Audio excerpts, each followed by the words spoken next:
બંગાળની ખાડી અને અરબી સમુદ્રના દરિયામાં ફરી એકવાર હળવું તોફાન વધતું જોવા મળી રહ્યું છે। આ બંને વિસ્તારની અંદર સિસ્ટમનો ફરી એકવાર નવો ઘેરાવો બનતો જોવા મળ્યો છે।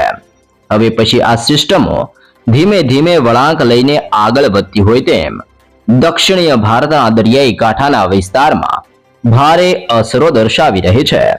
પૂર્વીય ભારતની અંદર બાંગ્લાદેશના વિસ્તારની અંદર પણ વરસાદના ખતરાને લઈને હાઈ એલર્ટ આપવામાં આવ્યું છે। કાશ્મીરના ક્ષેત્રથી નેપાળ અને હિમાલયના વિસ્તાર સુધી સિસ્ટમની તીવ્ર ગતિવિધિઓ અને સક્રિય બનતી નવી વેસ્ટર્ન ડિસ્ટર્બન્સની અસરને લઈને માવઠાનું દબાણ વધતું જોવા મળવાનું છે। ઓમાનના ક્ષેત્રથી પાકિસ્તાનના વિસ્તાર સુધી સાયક્લોનિક સિસ્ટમના નવા ઘેરાવા હવે પછી વળાંક લઈને આગળ વધતા હોય તેમ ધીમે ધીમે ગુજરાતના વિસ્તારોની અંદર જોર દર્શાવતા જોવા મળી રહ્યા છે। જ્યાં દર્શક મિત્રો ગુજરાતના સંપૂર્ણ ક્ષેત્રની અંદર આગામી 3 કલાકની અંદર ફરીથી મોટા પલટાવ આવવાની તાજી આગાહી કરવામાં આવી છે। હાલ ગુજરાતમાં તોફાની પવનનું જોર વધી રહેલું જોવા મળી રહ્યું છે। અરબી સમુદ્ર કરાચી તુર્બેટના વિસ્તારમાંથી આગળ વધતા ભેજયુક્ત પવનો સીધા જ કચ્છના ક્ષેત્રમાં, સૌરાષ્ટ્રના દરિયાઈ કાંઠાના વિસ્તારમાં અને દક્ષિણીય ગુજરાતના વિસ્તારની અંદર પોતાનું હળવું જોર દર્શાવી રહ્યા છે। બંગાળની ખાડી અને દક્ષિણીય ભારતના વિસ્તારથી રાજસ્થાનના વિસ્તારમાંથી આગળ વધતા સ્ટ્રફ લાઇનના ઘેરાવાની સાથે હવે પછી ગુજરાતના સંપૂર્ણ વિસ્તારની અંદર શિયર ઝોનનું પણ તોફાની દબાણ વધતું જોવા મળી રહ્યું છે। તમે લાઈવ જોઈ શકો છો મધ્ય ગુજરાતનો ક્ષેત્ર ઉત્તર ગુજરાત અને દક્ષિણીય ગુજરાતના વિસ્તારમાંથી સ્ટ્રફ લાઇન પસાર થતી જોવા મળી રહી છે। કચ્છના તમામે તમામ વિસ્તારની અંદર મોટો પલટાવ આવી રહ્યો છે।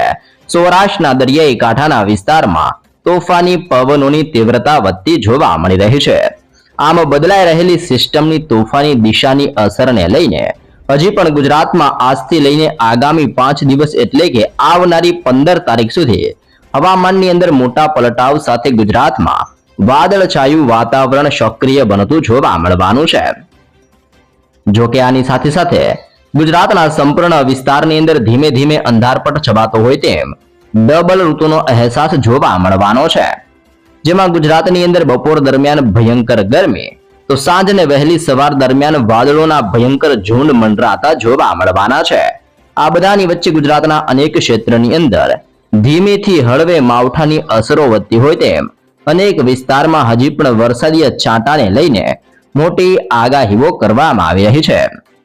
હાલ તમે લાઈવ જોઈ શકો છો દક્ષિણીય ભારતના તટીય ક્ષેત્ર જેમાં મદુરાઈ, બેંગલુરુ, બેંગલવીના વિસ્તારથી હૈદરાબાદ અને વિશાખાપટ્ટનમના વિસ્તારમાં સિસ્ટમની ગતિવિધિઓને લઈને ભારે વરસાદનું એલર્ટ આપવામાં આવ્યું છે। ભુવનેશ્વર, ધાનબડ, ઢાકાના ક્ષેત્રની અંદર પણ તોફાની પવનોની તીવ્રતા સાથે વરસાદ ભૂક્કા બોલાવી રહ્યો છે। ઉત્તર ભારતની અંદર નવી દિલ્હીના ક્ષેત્રથી લાહોર, લેહ લદ્દાખના ક્ષેત્રથી લઈને કાશ્મીરના સંપૂર્ણ વિસ્તારમાં બરફ વર્ષાનો માહોલ જોવા મળી રહ્યો છે। આમ ઠેર ઠેર વિસ્તારમાં વધી રહેલા સિસ્ટમના જોરને લઈને ગુજરાતના સંપૂર્ણ ક્ષેત્રમાં સક્રિય બનતી વેસ્ટર્ન ડિસ્ટર્બન્સની અસરોને લઈને ફરીથી આગામી કલાકોમાં જોર વધતું જોવા મળવાનું છે। જેમાં હવે પછી ઉત્તરીય ગુજરાતના ક્ષેત્રની અંદર મોટા પલટાવ વચ્ચે હળવાથી મધ્યમ વાદળોના તોફાની ઝુંડની સાથે તોફાની પવનોની તીવ્રતા વધતી હોય તેમ ખાસ કરીને ખેડ બ્રહ્માનો ક્ષેત્ર, હિંમતનગરનો વિસ્તાર, મહેસાણાના અનેક પંથકમાં, પાલનપુરના વિસ્તારથી રાધનપુરના ક્ષેત્રની અંદર, થરાદના સંપૂર્ણ વિસ્તારોની અંદર પણ મોટા પલટાવ આવતા હોય તેમ આ તમામે તમામ વિસ્તારની અંદર સિસ્ટમનું તોફાની જોર વધવાની સાથે ભયંકર ગતિવિધિઓ સક્રિય બનતી જોવા મળવાની છે। તમે અહીંયા પણ જોઈ શકો છો કચ્છના વિસ્તાર ઉપર પણ હવે પછી વરસાદીય સિસ્ટમનો સ્ટ્રફ લાઇનનો પટ્ટો પસાર થઈને અસર દર્શાવી રહ્યો છે। જેમાં ખાસ કરીને લખપત, બારડોલી, ખાવડ, રાપર, ગાંધીધામ, માંડવીના ક્ષેત્રથી નળિયાના દરિયાઈ કાંઠાના વિસ્તાર આમ કચ્છના તમામે તમામ ક્ષેત્રની અંદર લાંબા સમયના વિરામ લીધા બાદ સિસ્ટમના વધી રહેલા ભયંકર જોરની અસરને લઈને કચ્છનું હવામાન પલટાવાની મોટી શક્યતાઓ જાહેર કરવામાં આવી રહી છે।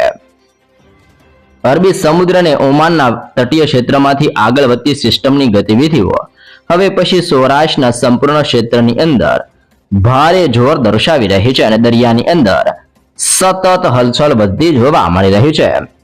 ખાસ માહિતી મેળવે તો સૌરાષ્ટ્રની અંદર અત્યારે જામનગરના ક્ષેત્રથી સલાયા, દેવભૂમિ દ્વારકાના વિસ્તારોથી લઈને ભાનવડ, પોરબંદરના તટીય ક્ષેત્રથી રાજકોટ, ગોંડલ અને જૂનાગઢના તમામ વિસ્તારની અંદર હવે પછી તીવ્ર દબાણ વધતું જોવા મળી રહ્યું છે. ઉના, વેરાવળ, મહુવા અને અલંગના વિસ્તારોની અંદર પણ ભયંકર પલટો આવી રહ્યો છે. ભાવનગરના ક્ષેત્ર, ગોંડલનો વિસ્તાર, જસદણ, બોટાદ અને અમરેલીના ક્ષેત્રથી જૂનાગઢના વિસ્તારની અંદર પણ પવનની તીવ્રતાની અંદર હવે પછી પલટાવ આવી રહ્યો છે. સુરેન્દ્રનગરનો વિસ્તાર, મોરબી અને ચોટીલાના ક્ષેત્રથી રાજકોટના વિસ્તારની અંદર પણ ડબલ ઋતુને લઈને મોટી શક્યતાઓ જાહેર કરવામાં આવી છે. આમ સૌરાષ્ટ્રના તમામ વિસ્તારમાં હવામાનની અંદર પલટાવ સાથે સિસ્ટમની ગતિવિધિઓ તીવ્ર બનવાને લઈને ફરીથી જોર વધતું જોવા મળવાનું છે. તમે જોઈ શકો છો દક્ષિણીય ગુજરાતના આ વિસ્તારની અંદર સાયક્લોનિક સિસ્ટમના પટ્ટા ઘેરાઈને અસર દર્શાવતા હોય તેમ ધીમે ધીમે ભારે દબાણ વધી રહ્યું છે.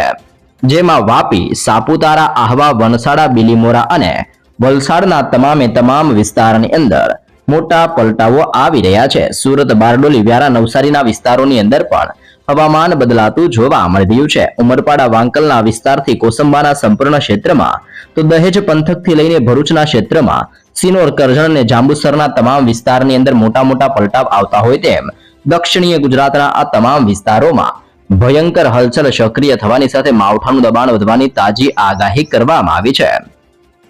જ્યાં દર્શક મિત્રો અહીંયા તમે જોઈ શકો છો મધ્ય ગુજરાતના આ વિસ્તારોની અંદર પણ મધ્ય મહારાષ્ટ્રના ક્ષેત્રમાંથી ફૂંકાતા તોફાની પવનો ભોપાલનો ક્ષેત્ર, ઇન્દોરના વિસ્તારમાંથી આગળ વધતા આ તોફાની પવનોની તીવ્રતાની ગતિવિધિઓને લઈને મધ્ય ગુજરાતના અનેક ક્ષેત્રની અંદર પણ હવે પછી હલચલ વધતી જોવા મળી રહી છે અને આ તમામ ક્ષેત્રની અંદર ગતિવિધિઓ વધવાના કારણે દાહોદ, છોટાઉદેપુર, ગોધરા, લુણાવાડા, બોડેલી, વડોદરા, ખંભાત, નડિયાદ, ધોળકાના ક્ષેત્રથી અહેમદાબાદ, ખેડા, પંચમહાલ અને મહીસાગર આમ ગુજરાતના આ તમામ ક્ષેત્રમાં ફરી એકવાર સિસ્ટમની ગતિવિધિઓ તીવ્ર સક્રિય બનતી જોવા મળવાની છે. આમ ગુજરાતના સંપૂર્ણ વિસ્તારની અંદર આગામી 3 કલાકની અંદર આંધી, તૂફાન, વંટોળ અને બદલાતી તોફાની પવનોની તીવ્રતાની વચ્ચે ફરી એકવાર વાદળ છવાયા વાતાવરણ સાથે પ્રી મોન્સૂન એક્ટિવિટીની અસરને લઈને માવઠાનું સંકટ વધતું જોવા મળી શકે છે. જ્યાં દર્શક મિત્રો આગામી 3 દિવસ અતિ ભારે રહેવાને લઈને ખેડૂતો માટે પણ ખાસ મોટી શક્યતાઓ દર્શાવવામાં આવી રહી છે. જી હા દર્શક મિત્રો, આવનારી 12 એપ્રિલ સુધી દેશના ઘણા બધા વિસ્તારમાં વરસાદની સ્થિતિ જોવા મળવાની છે. તો ગુજરાતનું હવામાન કેવું રહેશે અને હવામાનની અંદર બદલાવને લઈને શું આગાહી કરવામાં આવી છે, જેની વિગતસર માહિતી મેળવીએ તો આ વર્ષ એટલે કે 2024 ની અંદર ચોમાસાની શરૂઆત થાય તે પહેલા જ અત્યારે દેશના ઘણા બધા રાજ્યની અંદર ઓચિંતાનું હવામાન પલટાઈ ચૂકેલું જોવા મળ્યું છે. ગત વર્ષે રેકોર્ડ બ્રેક વરસાદ વરસ્યા બાદ આ વર્ષે હવામાન વિભાગની આગાહી છે તે છાછી પડતી હોય તેવું દેખાઈ રહ્યું છે.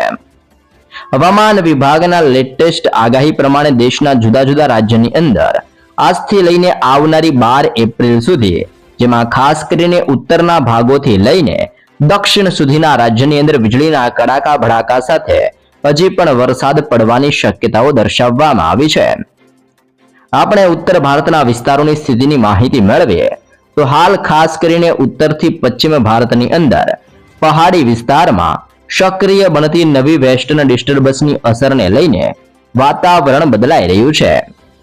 હિમાચલ પ્રદેશ, ઉત્તરાખંડ, જમ્મુ કાશ્મીર અને લદ્દાખની અંદર મધ્ય ભાગની અંદર હળવાથી મધ્યમ વરસાદીય માહોલ જોવા મળી રહ્યો છે, જેમાં ખાસ કરીને ત્યાં ફરવા જતા લોકોને ખાસ સાવચેત રહેવા માટે પણ મોટી સૂચનાઓ દર્શાવવામાં આવી છે. પૂર્વોત્તર ભારતના વિસ્તારોની માહિતી મેળવીએ તો નોર્થ ઈસ્ટના ઘણા બધા રાજ્યની અંદર કુદરત હવે કોપાયમાન થાય તેવી શક્યતાઓ દર્શાવવામાં આવી છે, જેમાં ખાસ કરીને વિસ્તારોની વાત કરીએ તો અરુણાચલનો પ્રદેશનો વિસ્તાર, આસામ, મેઘાલય, સિક્કિમના પ્રદેશમાં, મણિપુર, મિઝોરમ, ત્રિપુરા અને નાગાલેન્ડની અંદર પણ 30 થી 50 કિલોમીટર પ્રતિ કલાકની ઝડપે હવે તોફાની પવનો ફૂંકાતા જોવા મળવાના છે.